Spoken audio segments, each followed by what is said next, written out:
Today's podcast is brought to you by all the other podcasts that made me think doing a podcast was easy, you fucks. Down with Joe DeRosa. Welcome to Down with Joe DeRosa, the podcast where I talk one topic with one guest for 1 hour. And today's topic, fame. Oh man, we all want a little bit of that sweet, sweet fame, don't we? Between social media, YouTube, reality and contest TV shows, and 24-hour news, not only is raising your profile potentially easier than it's ever been, but these outlets are solid proof that the pursuit of popularity is more popular than ever. Some say this is an epidemic, shallow people in pursuit of a shallow reward, but others say it's just business as usual, just the modern-day version of sensationalism and exploitation. Many claim you'll find these same fleeting personalities and pursuits reflected not just in past decades, but in past centuries as well. And that's true. Just consider that socialites have been around since the 18th century.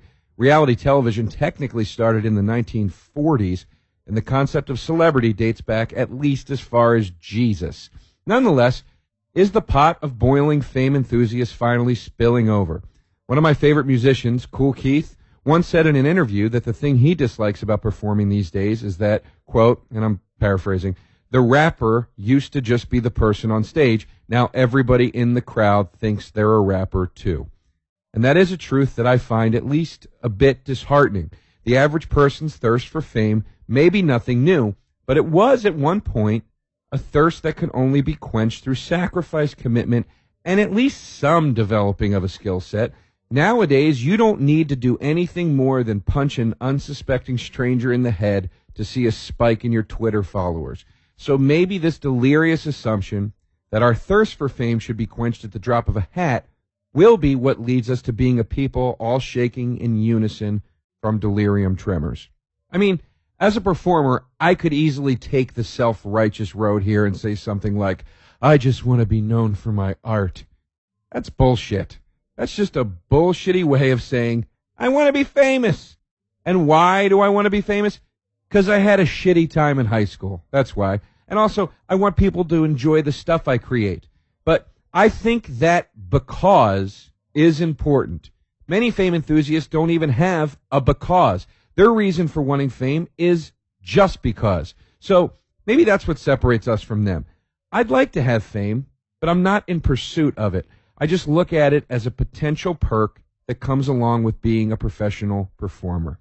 And joining me today to discuss this topic, no one. Our guest was supposed to be Matt Bronger. He's not here. I don't know why he's not here. He was supposed to be here.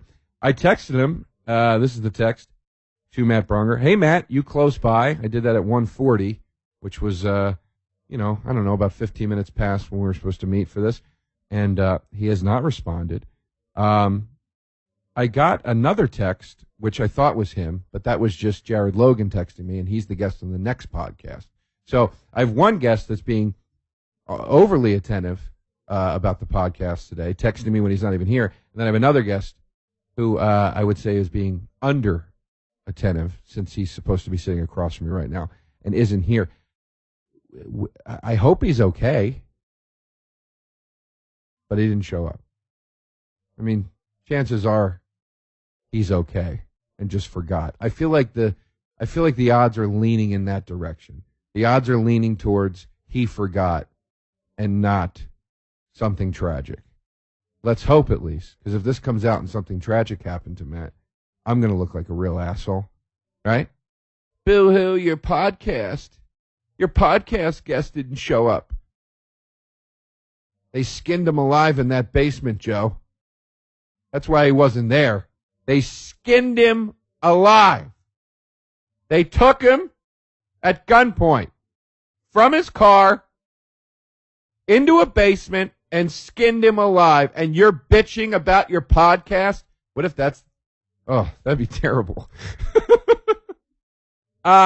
Listen, I'm going to run with the assumption that Matt forgot, because that, to me, plays into our theme today of fame. And now, thanks to Matt Bronger and his absence, I bring you the first unintentional solo episode of Down with Joe DeRosa, where I'm just by myself. Let's see if we can pull this off. It's just me today, and I think this is strangely appropriate that Matt didn't show up for my podcast today, because as I said, I do think it speaks to the idea of fame, where the lack of my fame. If this was WTF with Mark Maron, you're goddamn well sure he would have been there. Not on time, 30 minutes early, because that's a big podcast. Matt's got a lot of, or Mark's got a lot of cachet, you call it. Well deserved. I look up to Mark quite a bit, and I think he's brilliant at what he does. And he's got a great podcast and a great stand-up career because of it. But he's also got some notoriety. That's what comes along, as I said. It's a potential perk of this performance thing, the notoriety. And he's got it. And you don't show up late to a guy who's got notoriety's podcast. You just don't show up to my podcast. Fuck late. Just don't show up. Treated like a goddamn suggestion. It wasn't a suggestion, Matt, that we do the podcast together today. It was, we were supposed to do it. We were supposed to do this podcast. It was a plan, as they call it. This is it. This is where my career is right now. Big enough to have the audacity to start a podcast, yet small enough that everybody feels the need to show up to do the fucking thing. I don't know. You know, it makes you wonder what's the point a little bit. It does kind of slap you in the face a little bit with reality. You know, am I important enough to do this? And when I say important, I don't mean, you know, let's put the egotistical bullshit aside for the sake of this conversation, for the purposes of what I'm going to talk about for the next 55 fucking minutes by myself. That should be easy. But what I'm going to talk about here, I mean, let's just take ego off the table and all that stuff. So if I'm using words like important, I don't mean I'm important. I don't mean it like that. I just mean relevant enough in this business to do a podcast like this. Do people want to come do it? Do people say, yeah, I want to do that podcast. Joe's funny. Joe's a good guy. Joe's a pal. I'd like to go down there and talk to him for an hour. That seems enjoyable. Or are they rolling their eyes going, oh my God, I got to go do, oh, Jesus Christ. I can't believe I got to do this. I mean, Joe's a nice enough guy and all, but I'm just another fucking guy with a fucking podcast. Who's this guy think? Yeah, I don't know. Maybe I'm that guy. I don't know. This business, I'll tell you, it's in a state right now where I know at least this much. Your credits don't reflect anything. I was going to say where you're at. It's not even that. They don't reflect anything. This is the only business obviously it's the only business where I was going to say where you could have a TV show. What other businesses do you have a TV show in? There's no maids walking around going, God damn it, TV show used to mean something in this bathroom cleaning business of ours. You know. But the state of this business, I feel like it's the only time it's ever been like this, where you could have a TV show and still not be relevant enough. I don't understand it. I guess I technically understand why that's the case, because, you know, there's 1,000 channels on your cable, and there are, you know, 800 video outlet websites and iTunes and Spotify and Xbox Live and PlayStation Plus, and there's just a million arenas these days to put something of yours up. Throw it out there into the sea of things and say, hey, me too. And because of that, it is a lot harder to get the stuff you do any sort of recognition. It's tough. Yeah, I complain a lot about the fall of the record store. I was a big fan of purchasing music. And one of the things I really have enjoyed about living now in LA is you can actually go to record stores and buy records and CDs and things, and it's nice. It's nice to actually purchase someone else's work versus just scanning it and skimming it on the internet and going, nah, next, you know. So I like doing that, and I'm very upset that even a Tower Records is hard to come. Sorry, I got distracted because every time somebody jogs by the window, I think it's going to be Matt Bronger running up. Joe, I'm so sorry. So sorry, I'm late. And it's not. It's just like one of my neighbors jogging into their apartment, possibly to meet someone that showed up for the plans they made. I don't know. Anyway, I say, even at Tower Records, I'd love to see one. I miss having that. I miss driving by a store and you go and you buy some music. And people go, well, the Tower Records nowadays, is just happened again. Another person ran by. Got excited again. I get excited every time because I'm a fucking child on the inside. And that's why I still have hopes in this disgusting business I've chosen to work in. Anyway, because only a fucking child would work in this business and still think, it'll be fine. No, it won't. Ridiculous. It's like being the gimp in Pulp Fiction. It's like being the gimp in that fucking room, and you just go, well, at least they let me out to fuck a guy in the ass once in a while. It ain't so bad. Enter Bruce Willis, slice across your fucking stomach with a sword. Anyway, people say, well, Joe, iTunes is the Tower Records nowadays. That's the Tower Records. It's just online. It's just not a physical store anymore. Here's the difference to me. Anybody can put something on iTunes. And I know most people think that's great. I understand what the perks of that are. I understand why that's a good thing. I'm an artist myself. I like to create things myself, and I love that I have the opportunity to put them out there myself if I want to. The problem is when everybody does it. And I'm not saying everybody doesn't have the right to do it. I'm just saying the problem is when everybody does it, you can't find shit. It's harder for the stuff, they say the cream rises to the top. It's harder for the cream to rise to the top when there's a bunch of ice on top of it in the glass. You see what I'm saying? Tower Records, there was some sort of like discrimination process, the procedure that went on where you had to pass certain tests. You had to get signed to the record label. The record label had to put the album out, because the album didn't always come out. You made the album, it didn't come out a lot of the time.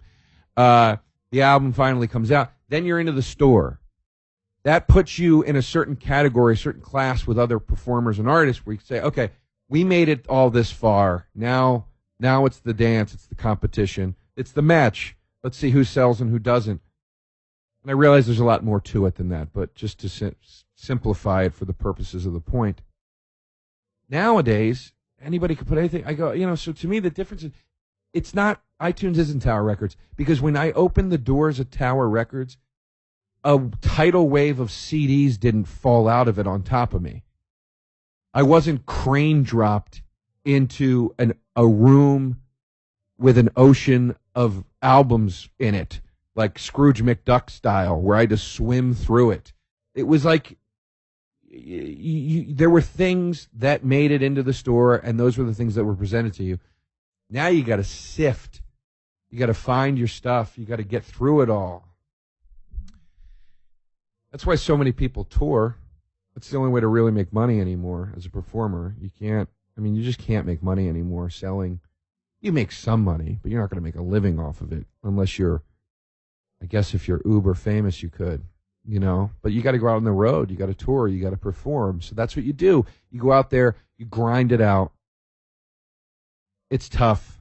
It wears on you, your physical state, your mental state, and a bit on your soul. And it's a sort of a balancing act out there to kind of make sure you don't get swallowed up by the road, becoming a victim of alcohol or drug abuse or sexual abuse or overeating or just massive depression from being in such a sort of solitary lifestyle, whatever. There's a lot you're up against. There's also keeping into the zone of being a professional and not thinking that it's a big party out there, even just in the sense of fucking around when you get on stage. Forget the drugs and the alcohol. it's tough sometimes to remember it's not a big fuck off when you get on stage, that you have a job to do. You know, that if some lady in the audience gets angry, it's not always the right move to call her a cunt and make a scene and throw her out of the show. It's not always the right move to call some guy heckling an asshole and say, go fuck yourself, and start something that could easily turn into a physical altercation. There's so much to just balance out there to stay sane, to stay in the zone, and to do what you need to do so you can keep having this career. And you have to keep all those sort of, mental things in check, whatever, this approach. You have to balance all of it in this pressure cooker environment that's constantly prodding you, saying, don't balance it, don't drop it, drop that, drop that, drop this, drop that, drop that, drop. You're constantly being prodded. Drink this, snort this, smoke this, do this, eat this, fuck this, come on, do it, do it, do it. You're underappreciated. They don't get it. They're not doing it with you. They don't understand how hard it is. Tell this lady to fuck off. Tell her she's an asshole. Dude, it's fucking nuts. It's a great time, and it's a blast, and it's a wonderful life, and only a few of us get to live it, but it's fucked up. Here's my point. You go through all that because that's the way that you have to do it. And at the end of all of it, you say, I hope it pays off. Not, I want to be celebrated. Not, I want to be hoisted up on their shoulders and carried around like a hit parade. None of that stuff. Just, I hope it pays off. I hope at the end of the day, I can pay my bills, somebody appreciates me, and I'm at least respected enough that guests show up for my podcast. Doesn't always pay off, does it? Because here we are, 12 years later, alone. Me and Ernie, the sound guy. That's all that's in my kitchen right now. Me and Ernie, the sound guy. What do? You don't quit, you know? But that's why fame can be poisonous. Because you start to look at it and you start to go, oh, if I could just get a little, just a little taste of that, man. Oh, that's all I need. Just get that one show. Just that one show. Oh, that'd make a difference. And I'd sell more tickets. Then they'd show up. And I'd be right there. Then I could really do this. That's a dangerous game to play. And I'm not saying you shouldn't play it. I'm not saying, it should be avoided at all costs. I'm not an extremist. I'm not one of these people that goes, fucking sell out. It's true and real or nothing. You bleed for it or you don't do it. I'm not one of those guys. I realize there's a business out there and there's things to be exploited in it. So you exploit those things. But then sometimes that can overtake you. Because you go, well, I'll just compromise this. I know I don't really respect this clip show, this talking heads thing where we make fun of like Katy Perry and Britney Spears and The Voice or whatever it is. I don't really want to do that. I don't really want to make fun of those people. It's not my thing, but I'll do it. I'll do it. I'll just be, fuck it. I'll just do it. I know they're not paying me because there you go. That's something a lot of you should know. How much television doesn't pay. How many of these clip shows don't pay. You see these shows on MTV and VH1 and a bunch of other channels, and you see people on there, and you go, who's that person? I don't know who that is. How are they on this show? Are they famous? Who is this person? They're on that show a lot of the time because those shows don't pay. So people that would require money to be on those shows say no, and then they go, okay, that's cool. We'll just, I don't know, there's an open mic down the street. We'll go grab some people out of that, and they'll come do it for free. Because at the end of the day, it doesn't matter. You'll still watch it. And you do. You still watch it. Not all the shows. A lot of the shows do pay. The more esteemed ones, I guess, or the more popular ones, the guy codes and girl codes. And so they pay. But a lot of the other ones don't. And I'm not picking on MTV and VH1. There's a lot of channels out there that get people to do things for free. So you do that. Why? Exposure. Give me a little bit of exposure. News television. Well, they don't pay. Why don't they pay? Well, it's news. Technically, news isn't allowed to pay. We're not allowed to pay for news. Even when we're in a roundtable discussion, talking about entertainment stories, that's still news. We can't pay. You going to do it? Yeah, I'll do it. Why do you do it? Exposure. Trade a little bit of integrity for a little bit of exposure. Then you go, okay, this one does pay. Still don't agree with it. Still not into it. Still don't really respect it. But goddamn, I could use a little money. It would give me some stability. And it would give me a little more exposure. Fuck it. I'll do it. Another compromise. We've all done it. Is that part on that sitcom you got any good? No, it sucks. It's terrible. It's terrible. It's not funny. But I'm going to do it. Why? Need the money. Need the stability. More exposure. You're making deals with yourself in this business. This is how it happens. People step back and go, well, how could that guy make those movies? Movies are terrible. What's he doing? It's like, do you think that happens just at that level? No, that is a slow process. That's erosion over a long period of time. You slowly trade away, trade away, trade away, trade away. And then finally, you end up in a position where it's all career and no art. There are other guys that are all art and no career. They never compromise. They never sacrifice, except for their art. And then they end up being the guy, you know, that's potentially walking the streets in a pair of orange parachute pants at 65 years old, muttering to himself. And you're like, remember when that guy was awesome? What the fuck happened there? Oh, he didn't know how to compromise ever.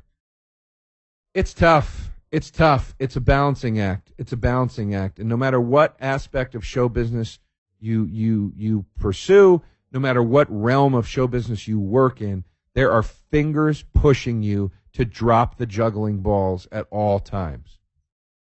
It's damn near impossible. And fame is the corruptor at the end of the day. We all want it.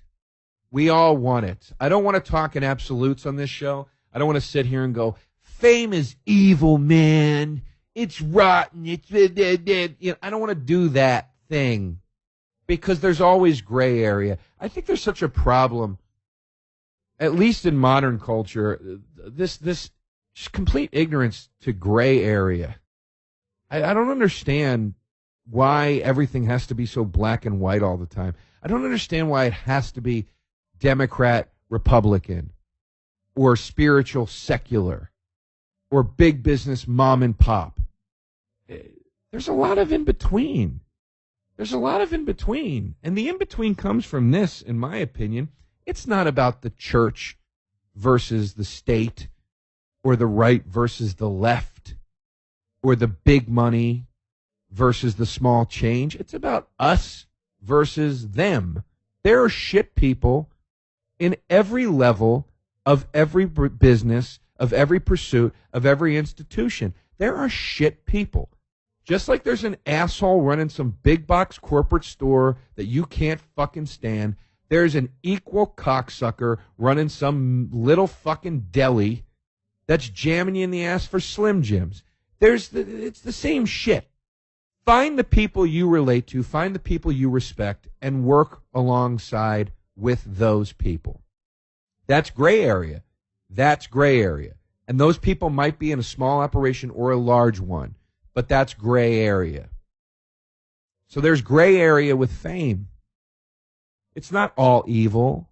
It doesn't always corrupt. There's a great movie called Overnight about the guy that did Boondock Saints. And I can't remember the exact quote that happens at the end of the movie. I would have had this prepared, but I thought we were going to have a guest.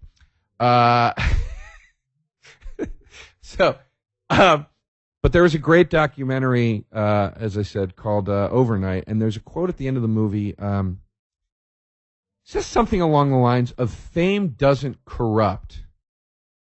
It just functions like a truth serum.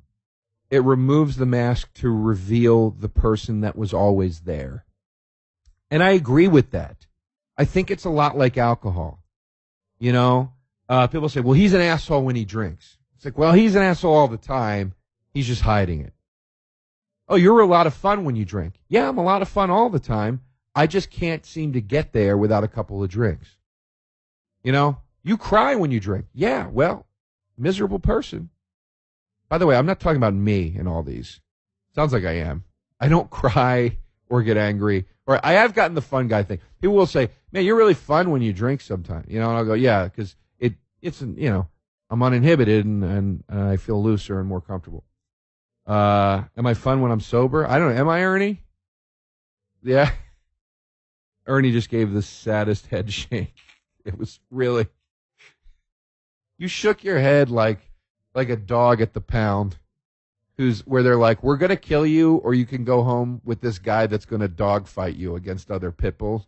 And you shook your head like, I guess I'll take the dog fight. I have a fighting chance if I go with the dog fight guy. Anyway, it's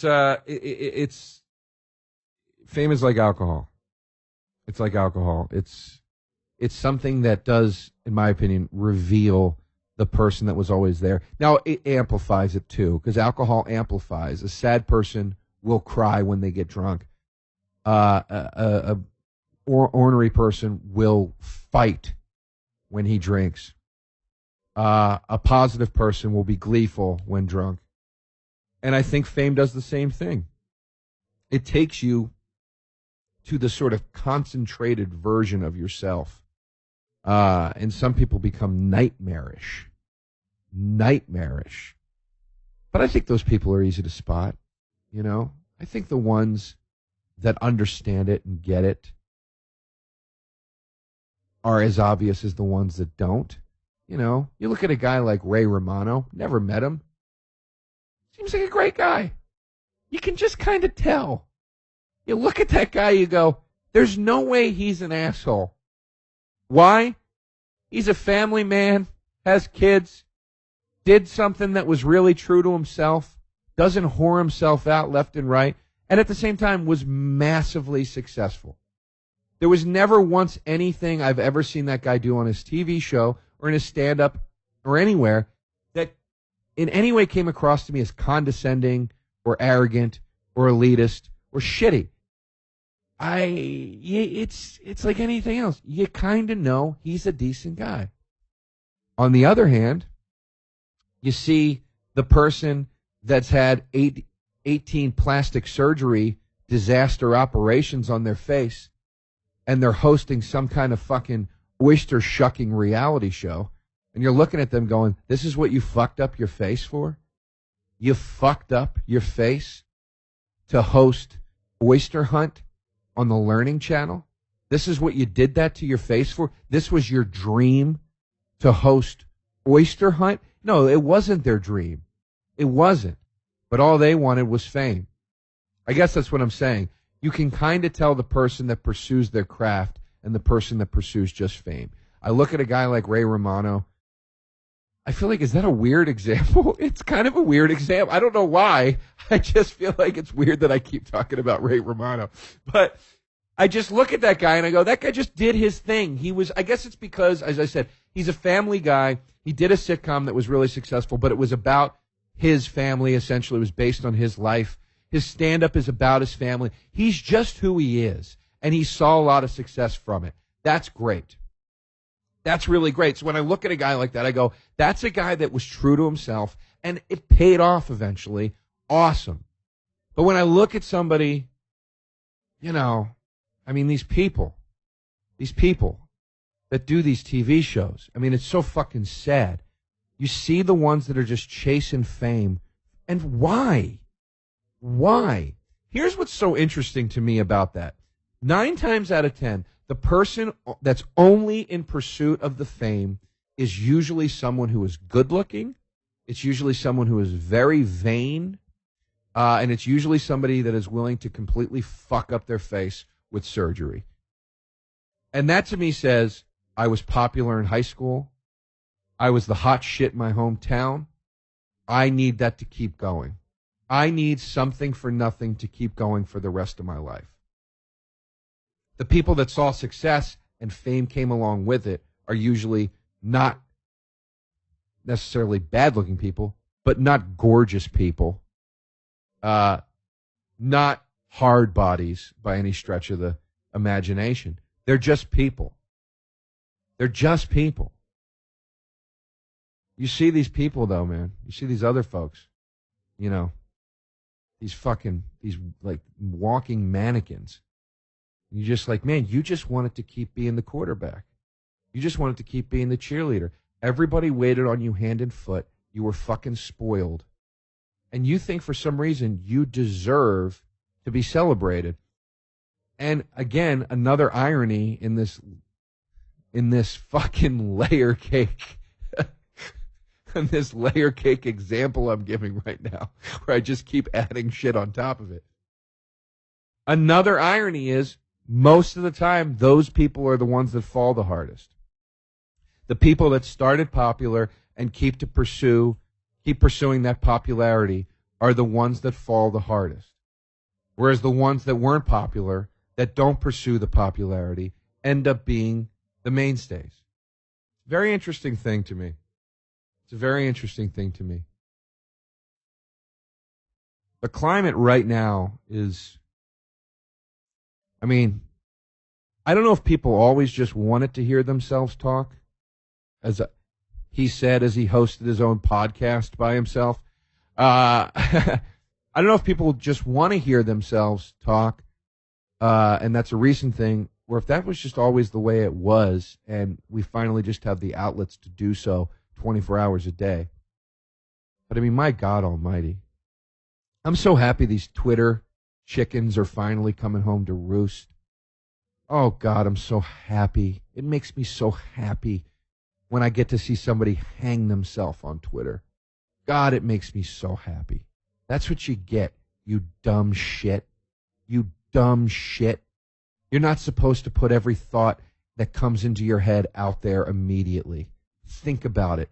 Put a filter on that daft fucking brain of yours. How dare you think that your words should be heard that frequently and that quickly? I get shit for not tweeting. People give me shit. Why don't you tweet more? Why don't you write more shit on Twitter? Don't you people get enough? Why would you want to hear more out of this?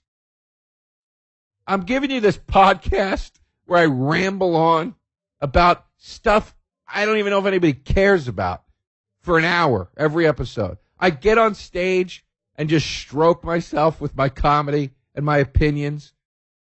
I do radio and shoot my mouth off.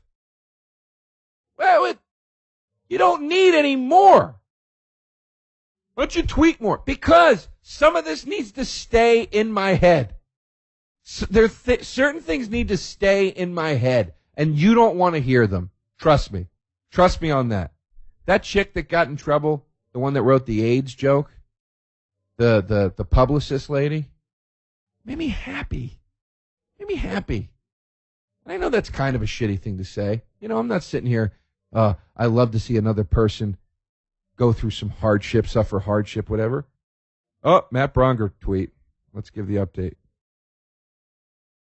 You didn't get my email, ? Sorry, man. My flight was later than I thought. I don't get in until tonight. Can we reschedule? ? Sorry again. I didn't get the email. You think he emailed me? You think it's a lie? What do you think? Yeah? You really think it's a lie? Ernie says bullshit on the email claims of Matt Bronger. I'm going to just... I don't see an email here. Well, here's the thing, though. That's the second time this week somebody emailed me and said that I didn't get their email. So maybe I'm not getting emails.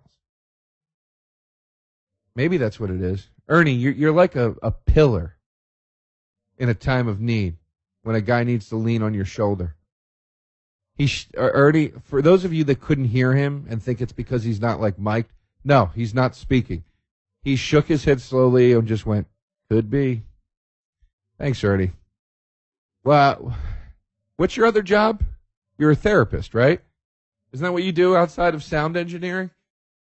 Some kind of social work? Yeah, okay. What the fuck was I saying? I lost my train of thought because I got so excited that Matt texted me. Thank God he's not in that basement, though. Let's all just celebrate that. Sigh of relief really quick. He wasn't in a basement being skinned alive. Thank God. He's okay. His flight gets in later, apparently, and something happened. I don't know. What was I talking about, Ernie? Oh, when that publicist lady tweeted that joke, I think the tweet was, "Going to South Africa, hope I don't get AIDS. Just kidding, I'm white." This is a lady, she was a huge publicist for God knows multi-million, maybe billion-dollar corporation, conglomerate, something or other. I don't really get the details in, people. I just kind of skim the story and then make up an opinion on it. But I do know this. It was such a crazy, audacious tweet, particularly coming from somebody in her position. I think if, I'll say this much, whether or not you were offended by the joke or whatever, I think if it would have come from a comedian, it would have gotten a little less fire than it coming from her. Again, whether or not you find the joke offensive is up to you. I don't even care to get into any of that. My point is, though, it seems particularly strange when something like that comes out of the mouth of a suit. You know what I mean? So it happened, and everybody was so shocked by it that they thought that her Twitter account got hacked, and then it didn't get hacked. It just was something she fucking tweeted. The Nimrod tweeted it. It's not a joke for Twitter. You don't write that joke on Twitter. That's a joke that if you're going to tell it, you better goddamn be well sure you're telling it in an environment where everybody knows you're joking.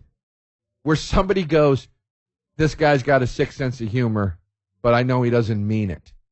You better be telling it in that fucking environment, because if you're not, guess what happens? What happened to her? You lost your fucking job. You lost your job. Why? Because you deserve to be heard. You deserve to be heard. Hey, publicist. You're a fucking publicist. That means other side of the desk. That's the other thing I love about this shit, man. Since when did people on the other side of the desk start being the tap dancing performers? When the fuck did that happen? Twitter and all this other stuff. And by the way, I'm not shitting on Twitter. It's not Twitter's fault. The way we use it. It's our fault. It's always our fucking fault. It's not the fault of the inventions or the devices or the outlets. It's our fucking fault. It's the way we use it. But I love that. People on the other side of the desk now. I got a joke. Do you? Keep it to yourself. You're a fucking suit. Nobody's going to get it. Nobody's especially going to get your AIDS joke. They're not going to get it. Nobody's going to go, did you read Darcy's Twitter feed? Man, she really gets off those rape bits. Who's Darcy? She's a temp down human resources we hired. Ooh, she's a hoot. No, tell her to shut her fucking yap. She's a temp in a fucking business environment. Shut up. At least as a performer, you could be like, it's a show, or it's art, or you know my personality. I'm not saying the age joke is art. I'm just saying, like, you do something a little provocative, you could at least say, it's, I'm doing this within the confines of a performance. Or, hey, you know my style. You know, like Daniel Tosh. Like, I didn't think Daniel Tosh should have apologized for that rape joke thing. Why? Because he's a performer and he said it on stage as a joke. I know it's a joke. I agree with what Ricky Gervais said at the end of his last special. I will joke. He said something along the lines of, I will joke about anything because I know you know I'm kidding. I don't tell jokes to people that I don't think are smart enough to get the joke. I would never go up to a pedophile and go, oh, you're going to really love this one, because that guy's sick. I totally agree with that. I totally agree with that. But the defining factor of what makes that philosophy work is that it has to be the philosophy of a performer, someone whose career might bring the byproduct of fame, of notoriety, of the personality being known enough for them to make a joke like that and for people to get it. But everybody wants to be famous now. Everybody wants to be known. And, well, you got your wish, publicist. You're known. You're real fucking well known now. You're known as the publicist that got fired for making the AIDS joke on Twitter. Congrats. That's all anybody wants. I know there's probably people listening going, well, you don't know that she wanted that. Maybe she's listening, whatever her name is. Bloggers. It's another bunch of fucking numbskulls. I have a blog. I'm a writer. Are you? You ever get paid to write your blog? No. Then you're a blogger. Shut up. Well, I want to be... do you? Do you? This is what I hate about there being no discrimination process to gain notoriety. I'm a writer. Why? Started a website. I'm a writer. Okay. So nobody gets to determine whether it's good or not. Nobody gets to go, this deserves to be out there. Nobody. And I get it. I know the suits can be shit. I understand that. I'm not sitting here waving the flag for the industry right now. I know they can be assholes. I know there's people that stop really good shit from getting out there. I'm aware of that. I'm aware J.D. Salinger couldn't get his fucking stories in the New Yorker. Arguably one of the greatest authors of our time, arguably the greatest author of our time, despite there being such a limited amount of available content. And here's a guy that couldn't get his shit into the New Yorker for years and years and years and years and years and years and years. So I get it. I get that there's people that have the power, that pull the strings, that have the money, that say no. No.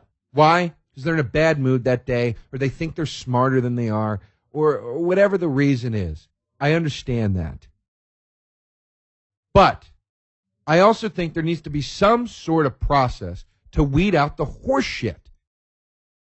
Why does everybody think they deserve to be on fucking camera? Everybody thinks they deserve their 15 minutes. Why? Why? And forget deserve. Let's take it a tick back from before deserve. What makes you want it? What makes you want it? Why? Why do you want to have a popular blog? Why? I want my voice to be heard. Why do you want your voice to be heard? Because. Because why? Just because. That's what I mean by just because. Just because. Do you have opinions?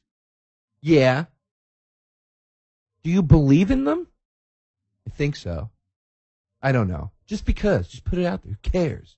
It'll be good. I'll write famous people's names in the title of this week's entry. And that'll get hits. And then I'll be worth something because I got hits. Fucking so tired of it, man. So tired of it. Remember seeing this thing on Yahoo? I think it was on Yahoo. I don't remember. Billy Joe Armstrong has profane meltdown live in concert. I might have talked about this on my last CD. I don't remember. But, there's just so much material, Ernie. No, I just can't remember if we cut this bit out or not. But that was the link. It said Billy Joe Armstrong has profane meltdown on stage. And I thought, oh my God, I can't wait to see this. Holy shit, they have this guy on video having a profane meltdown? What is this? I clicked on it, and it was him going, he gave the middle finger to the concert, he goes, fuck you, smashed his guitar, walked off stage. That's the profane meltdown. It wasn't a profane meltdown.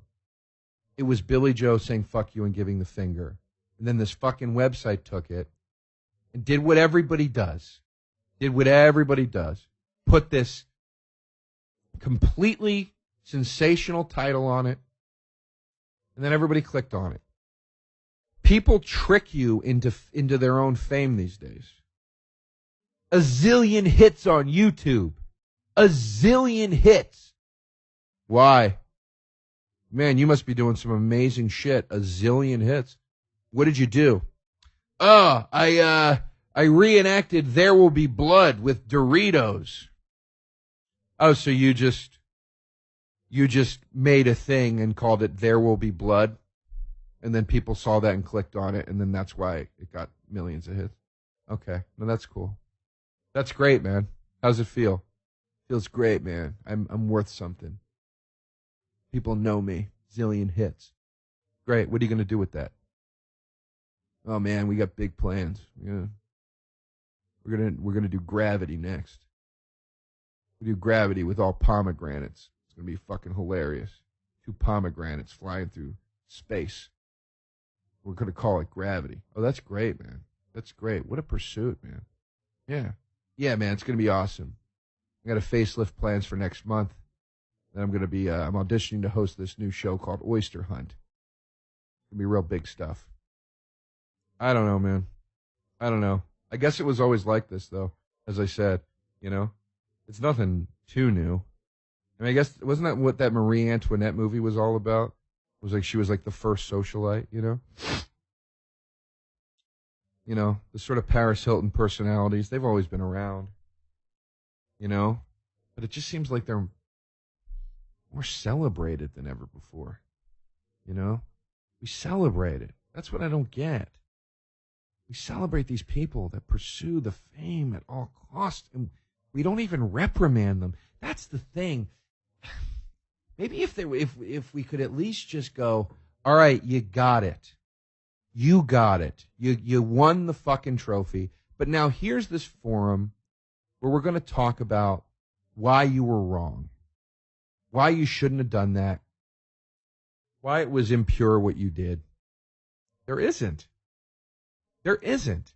And I'm not talking about around the fucking water cooler at work, okay? I'm tired of complaining about like reality TV shows and shit like that. And I go, why does nobody see how shitty this is or complain about it? And people go, people complain about it all the time. Yeah, people bitch about it. No, I'm not talking about bitching about it at work, at your desk. I'm talking about bitching about it out in the open. Like people that have outlets bitching about it. You know what I mean? Because I don't see a lot of that. The closest I've ever seen of that was Al Roker making fun of the 2 kids from the Hills and just basically telling Spencer Pratt he was an idiot. You know, my hat's off to Al Roker. He's one of the only people I've ever seen take a fucking stand like that and be like, I'm not going to be nice to this guy. Was there anything sadder? Was there anything sadder than, who's the guy, the Today Show? Matt Lauer, who I respect. I respect Matt Lauer. Was there anything sadder seeing him get kind of chumped by Miley Cyrus? And here's the thing. I'm not a Miley Cyrus hater. I'm not. People go, I can't stand her. She's fucking nuts. Yeah, she's nuts. Oh, it's weird. You give billions of dollars to a fucking 16-year-old. They can't handle it. That's weird. I feel terribly sorry for Miley Cyrus. I hope she works it out. I mean, but she's another great example of what I'm talking about. Why aren't more people... And I know some people have tried to come to her aid, and she was really shitty about it. But a lot of these famous, like, female singers that are going, you go, girl. Yeah. No, support that. No, that's great. That's fucking brilliant. Just like every time I drive around L.A., I see pictures of Marilyn Monroe everywhere. Yeah, guys, because that ended well. Yeah, let's make that the face of the town we live in, because that's such a fucking wonderful story. Potentially killed in her sleep. If she wasn't murdered, drug overdose. Fucked a Kennedy and got cast aside immediately afterward. Yeah, no, man. What a great story. I'm just saying.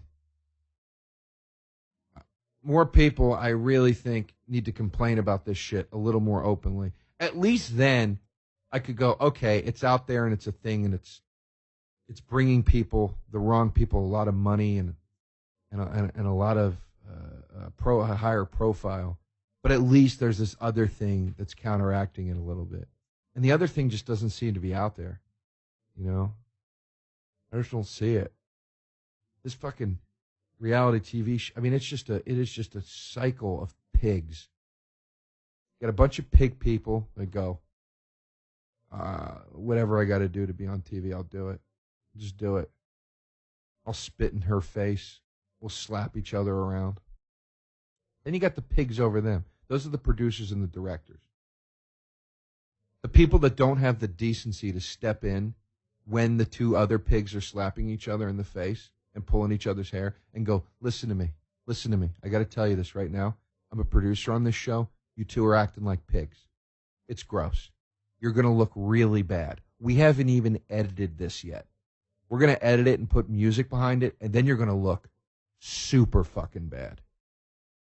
Right now, if I just aired it like this, you would look terrible. Wait till we polish it up. No, they don't step in. They go, let these fucking pigs do it. We don't care. They're pigs. We're not pigs. No, you're fucking pigs too. Then there's the pigs above them. Those are the executives in the suits. Going, look at these fucking idiot pigs. We send them out to produce these shows. They think they're making quality work. They think they're doing something worthwhile with their lives. They're not. They're not. They're just doing what makes us the fucking money. But they're the pigs. We're not the pigs. No, you're fucking pigs too. And there's the people above them. That's the advertisers. Well, you know, I'd hate to have to sell my Glow detergent during the commercial breaks of that reality show, Rape Extreme. The show where all the pigs rape each other. I would hate to do it, but gotta do it. Gotta move this Glow detergent because I believe in the product. Thank God we're not pigs. They're pigs. No, you're fucking pigs too. And then the ultimate group of pigs, the audience. The audience that sits there and goes, look at these fucking pigs, man. Look at these fucking pigs. Oh, Glow detergent. Don't forget, you got to buy some of that this weekend. Remember to buy the Glow detergent at the supermarket this weekend, sweetie. Oh, Rape Extreme's back on. Look at these pigs. Look at these pigs. Fucking, believe they let these pigs on TV? I could do this. I could do this. I could be a pig raper. Oh, wait, I can do it? I'll do it. I'll do it. And the whole fucking pig cycle starts all over again. It's so disgusting. It's so gross. People say, it's mindless television. It's harmless. Who's it going to hurt? I'll tell you who it's going to hurt. Us. Television plays a major role in our lives. It is a major tool in the shaping of a culture. It is a gigantic representative of that culture. And the less economic, educational, and social opportunities you have, which as the years go by, we have less and less of those. That number of people without those opportunities grows. It does not shrink, it grows. The less of those opportunities you have, the bigger the role television is going to play in your life. And the more frequently you're going to find yourself watching it. Sitting home again because you don't have the class, because you couldn't afford the class. Because the job beat the shit out of you all day and all you can do is flop down on the couch and go, I can't believe I'm overworked and underpaid. This sucks. I don't have the money to go out tonight. I'm just going to sit here. And you watch the shows. And what's the idea they put in your head?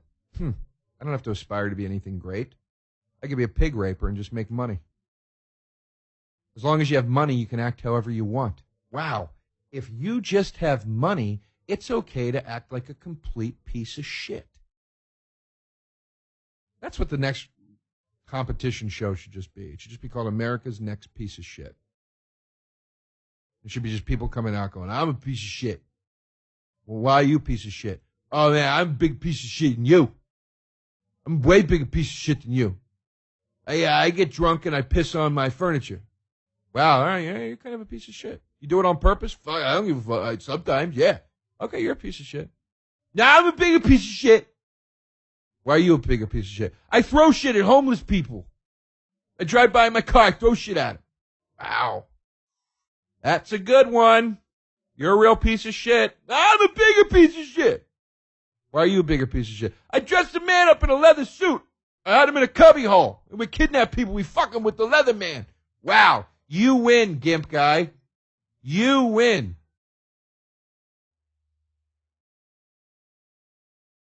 But it's fame, folks. What people want. They want it. They need it. And I guess we're sort of in a weird way afraid to stand up against it. Maybe that's why we don't attack any of this stuff more openly or commenting on it more frequently. Because that fear comes along. Oh, they're well liked. They're well liked. They're well received. We don't want to. I've been there. I'm not sitting here holier than thou. I've been there, man. Been there. I've sat across from a table of somebody I absolutely did not fucking respect. Absolutely not. And instead of saying, excuse me, I'm going to leave, or tuning the person out, or being adverse or indifferent to them, I engage them. Why? Because you sit there and you go, well, you got to pick your battles. You got to pick your battles, man. You know, I don't want to piss off this guy. I don't know him. Maybe he is a good guy, you know.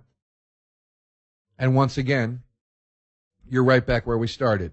Trading a little integrity for a little more acceptance, for a little bit of a boost, potentially. So, in closing, I'd like to say, I hope none of us do it too frequently.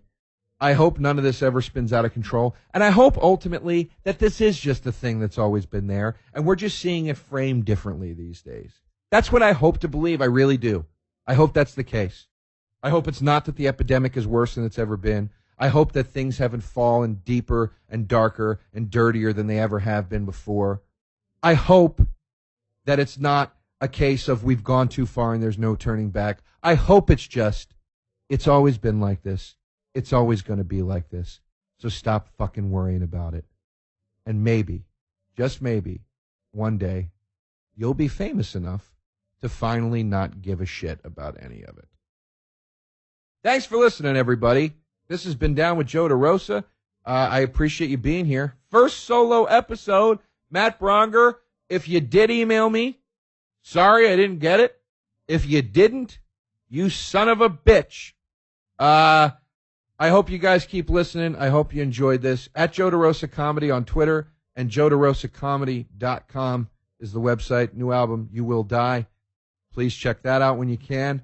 And check in with the website and the Twitter for upcoming tour dates. There's always something coming up sometime. Go to iTunes, subscribe, listen, love us. I'll talk to you guys soon. Thanks.